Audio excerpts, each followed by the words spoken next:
In an increasingly digital world, one place in El Paso is dedicated to keeping people connected through radio technology. What you're hearing now, these are computers talking. So, The El Paso Amateur Radio Club is a space for licensed operators to communicate with people nearby, across the globe, and even in space. Known as ham radio, this tool is more than just a hobby. Not employment. This is it's a hobby. This is amateur radio. So we don't do it to get employed. We do it because it's a hobby. It's what we like to do. For people like Chris Roberts, ham radio is a lifelong passion that opens doors to new possibilities and fosters community connections. But this stuff, it's built around preparedness, a lot of emergency, a lot of work on, for emergencies, kind of serving the community, right? So actually we're doing here, we do a test. There's 2 clubs in town, and so we alternate, and so we do testing. So anyone in the region, they want to come out, we'll administer the test for them to get their federal license. The El Paso Amateur Radio Club was founded in 1946. Over the years, it has grown, and in 1985, moved to its current clubhouse, high on the mountain with a view of El Paso and Juarez.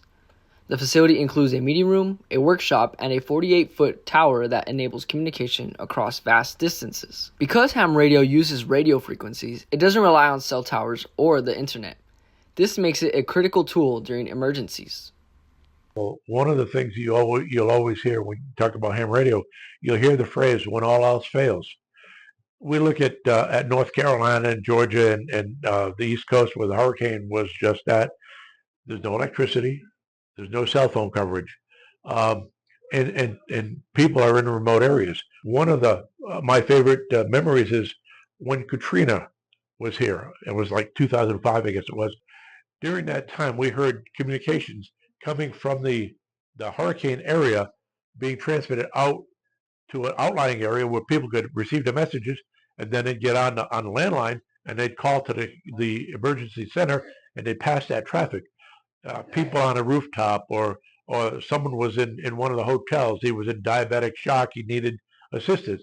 That's the kind of traffic that was passed back and forth between the affected area and people who could pass that to the emergency operations center. Bernie's story is a powerful example of how ham radio operates as a lifeline when modern communication fails. The club is not just a meeting space. It's a place where members share their knowledge and ensure that equipment is ready when needed.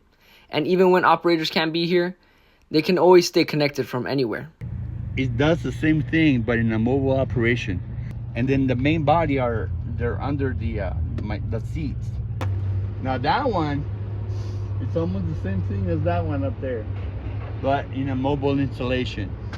The El Paso Amateur Radio Club welcomes newcomers ready to take up the ham radio tradition, a tool for learning, community, and connection. So many ways you can use this kind of technology, and